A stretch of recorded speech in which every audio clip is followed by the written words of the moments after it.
नमस्कार दोस्तों।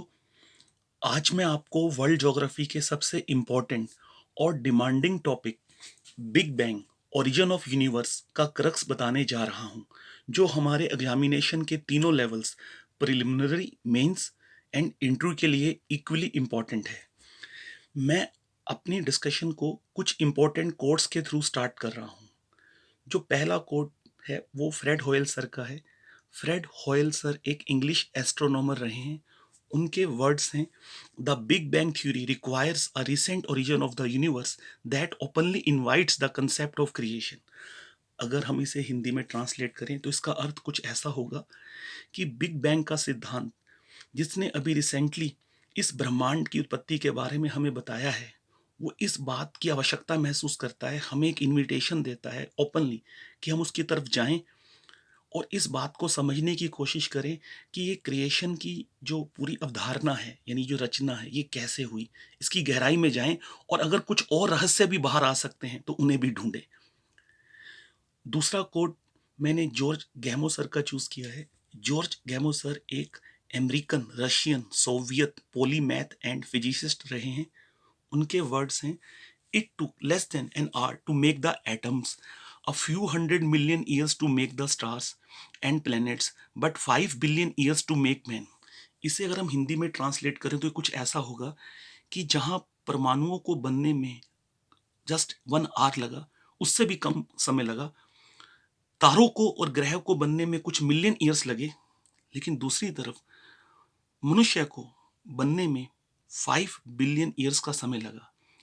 इससे हम ये समझ सकते हैं कि जो सर्वशक्तिमान ईश्वर है, परमपिता परमात्मा है, उन्होंने इस सृष्टि के अंदर रचना के क्रम में शायद मनुष्य को सबसे अंत में बनाया है और उसको बनाने से पहले उसके लिए सारी व्यवस्थाएं कर दी हैं।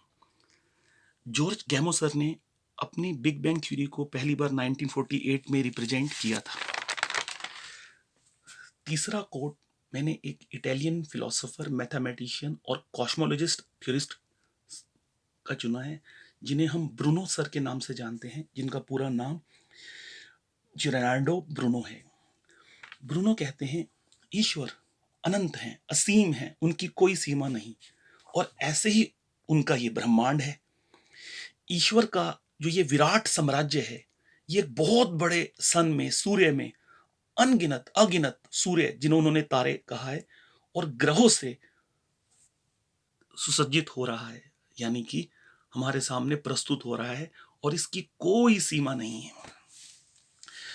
दोस्तों, एग्जैक्टली मैंने अपनी थ्योरी को स्टार्ट करने से पहले ये 3 कोटेशन क्यों चूज करी, मैं आपको ये बताना चाहता हूं कि समय समय पर इस पूरे विश्व में अलग अलग जगहों पर यूनिवर्स की क्रिएशन से जुड़े हुए सीक्रेट्स को समझने की कोशिशें होती रही हैं। ये प्रयास हमारे भारत में भी हुए हैं और भारत से बाहर संपूर्ण विश्व में हुए हैं। और इसके अलावा इस पृथ्वी का प्रत्येक विचारशील और चिंतनशील व्यक्ति अपने संपूर्ण जीवन काल में कभी ना कभी इस प्रश्न पर चिंतन मनन जरूर करता है कि यह यूनिवर्स अस्तित्व में कैसे आया, हम कहां से आए और हम कहां जाएंगे। तो आइए अब हम इसी कॉन्टेक्स्ट में बिग बैंग की थ्योरी, जिसे हम हिंदी में महाविस्फोट का सिद्धांत भी कह देते हैं, परंतु वास्तविकता में आप आगे देखेंगे कि महाविस्फोट वर्ड इसके लिए सही नहीं है, तो इसे हम समझने की कोशिश करते हैं। यह यूनिवर्स की रचना का एक वैज्ञानिक सिद्धांत माना गया है, और इस प्रश्न का उत्तर देने का प्रयत्न यह सिद्धांत करता है कि यह यूनिवर्स अर्थात ये पूरा ब्रह्मांड कब और कैसे बना। आइए स्टार्ट करते हैं आगे। बिग बैंग के अकॉर्डिंगली कोई 15 अरब वर्ष पहले, ये जो 15 अरब वर्ष है ये अप्रोक्सीमेट है, लेकिन अभी आपको पता लगेगा कि इसके बारे में एक एग्जैक्ट वैल्यू भी बता दी गई है। वो जो एग्जैक्ट वैल्यू है वो है 13.7, 13.7 अरब वर्ष। तो अगर आप 15 अरब वर्ष नहीं बोलना चाहते और एग्जैक्ट वैल्यू बोलना चाहते हैं तो आप 13.7 अरब वर्ष बोल सकते हैं। तो बिग बैंग के अनुसार कोई 13.7 अरब वर्ष पहले जो समस्त भौतिक तत्व और ऊर्जा थे, यानी मैटर एंड एनर्जी, वो एक बिंदु में सिमटे हुए थे। इसे एक टर्म दी गई है इस बिंदु को, सिंगुलैरिटी। इससे पहले क्या था यह कोई नहीं जानता। फिर इसी बिंदु ने फैलना शुरू किया। बिग बैंग महाविस्फोट जैसा नहीं था, ऐसा कुछ एक्सपर्ट कहते हैं, बल्कि इसमें जो शुरू वाला ब्रह्मांड था उसके कण जो थे वो पूरे अंतरिक्ष में फैलते गए और एक दूसरे से धीरे धीरे दूरी बढ़ाने लगे। इसी कॉन्टेक्स्ट में एडविन हबल सर, जो एक वैज्ञानिक रहे हैं, उन्होंने कहा था कि यह ब्रह्मांड लगातार विकसित हो रहा है।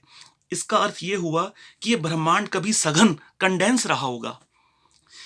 जैसे जैसे इस सूक्ष्म कण का विस्तार होता गया, इसमें टाइम और स्पेस का निर्माण होता चला गया, यानी इसी क्रम में आगे टाइम और स्पेस बने।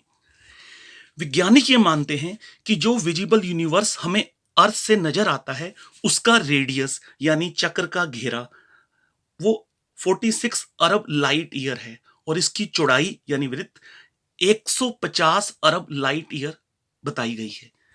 दूसरी तरफ यदि हम यूनिवर्स की मास एनर्जी की बात करें तो ऐसा क्लेम किया जाता है वैज्ञानिकों की तरफ से कि 73% डार्क एनर्जी है, 23% कोल्ड डार्क एनर्जी है और 4% इसमें सामान्य पदार्थ हैं। कुछ वैज्ञानिकों का यह भी मानना है कि हमारा ये यूनिवर्स अकेला नहीं है, बल्कि इसके अंदर बहुत सारे मल्टीवर्स यानी और भी बहुत सारे ब्रह्मांड हैं जिनका हमें कोई आइडिया ही नहीं है।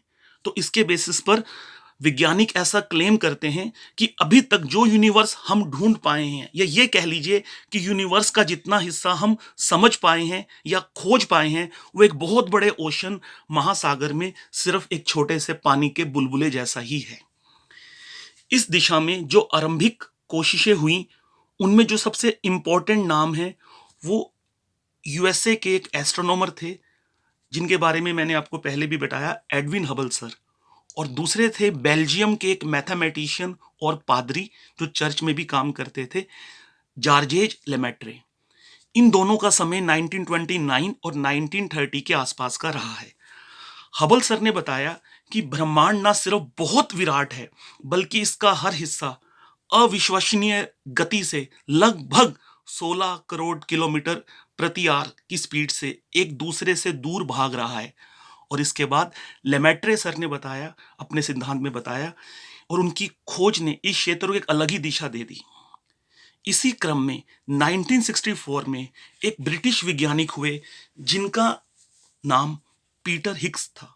उन्होंने बिग बैंग के बाद इसके अंदर एक और कंट्रीब्यूशन किया और उनके कंट्रीब्यूशन को भारतीय वैज्ञानिक सत्येंद्र नाथ बोस जी के साथ भी जोड़ा जाता है। उनके कंट्रीब्यूशन को भी इसमें ऐड किया जाता है, जो उनका बोसोन सिद्धांत था सत्येंद्र नाथ बोस जी का।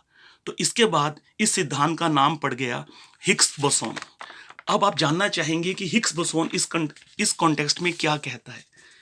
The Higgs boson is the fundamental particle associated with the Higgs field, a field that gives mass to other fundamental particles such as electron and quarks।